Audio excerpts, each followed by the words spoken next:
Have you ever dreamed about playing as a small turnip on the run from tax authorities before? Of course you have. We all have. Unfortunately, 2021 is a year of fulfilling dreams. Turnip Boy Commits Tax Evasion is an adventure game developed by Snoozy Kazoo. A well-received demo was released for the game in 2020, and now it's finally ready for a Switch release.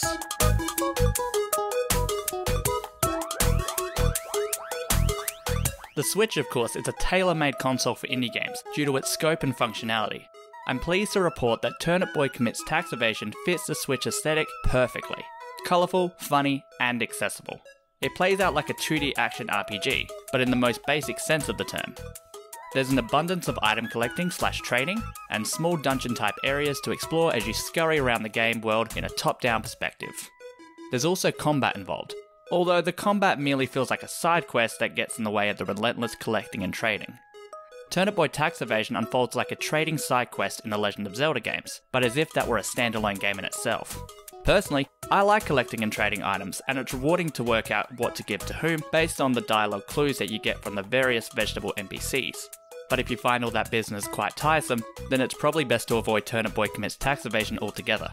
There also isn't much in the way of skilling or leveling up, which is why I stressed earlier that the term RPG is very generous. However, you are able to collect items and weapons along the way that slightly improve Turnip Boy's combat abilities. I think the game's personality is probably the strongest element of Turnip Boy Commits Tax Evasion. It's a very funny game. The dialogue made me laugh a few times, and the various characters that you come across are all full to the brim of puns and witty comebacks. Also, Turnip Boy himself is extremely cute.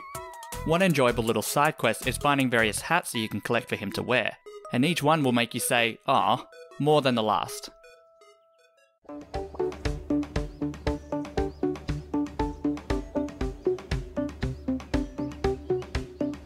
As the title suggests, there is a vague plot based around Turnip Boy not being a fan of paying his taxes, and as part of the adventure, you can find various documents incriminating him in said tax evasion. Each document must be torn up after reading, which is surprisingly satisfying.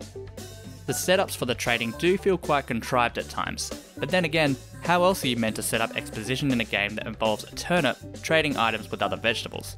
I mean, I wasn't expecting Christopher Nolan or anything, but you know.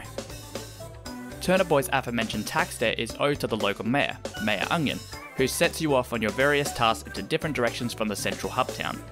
He'll say to you, head east to find X item, and you oblige, then return to him when X item has been found. Then it's off to the western extremities of the world, and so on and so forth.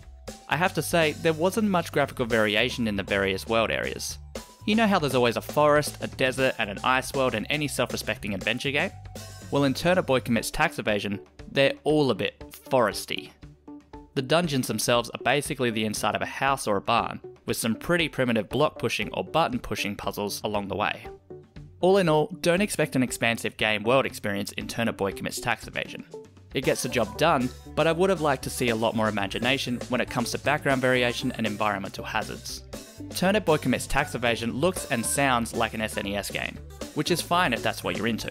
The character designs are very cute, and I found their designs certainly compelled me to persevere with all of the trading and backtracking. There is a boss that tends to appear a fair bit throughout the game, an angry deer, and it gets larger each time you encounter it. But each time it gets larger, it's basically the same sprite but zoomed in, meaning the pixels just get more blurry the bigger the sprite gets. I have to say, that felt like a bit of a cop-out, which is a shame because had more care and attention been made with the artwork in this game, it certainly would have greatly enhanced the experience. The background music is compiled of some nice little ditties, but none of which will blow you away.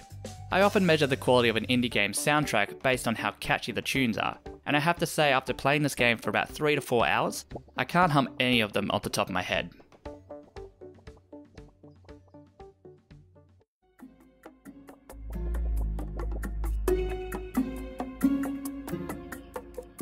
I think we've all wanted to stick it to the taxman at some point in our lives, so what better opportunity to do it than playing a video game as a pixelated anthropomorphic turnip? Turnip Boy Commits Tax Evasion is a pretty short adventure game, but it's certainly fun to play if you want to kill a couple of days. The best part of the game is the puzzles and challenges related to item trading. but the lack of visual variation in the game world does make it a bit repetitive.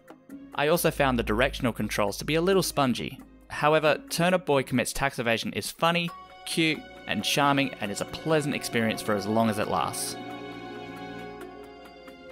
Thank you everyone who stuck around to the end of this video, it really means a lot to us. As always, please like and comment because we love hearing from everyone. And for more Nintendo Switch content, please consider subscribing to our YouTube channel and clicking on that little notification bell. Also, if you'd like to support Switchaboo even further, we do have a Patreon where if you donate just $1 per month, you'll get our fortnightly podcast 2 to 3 days early.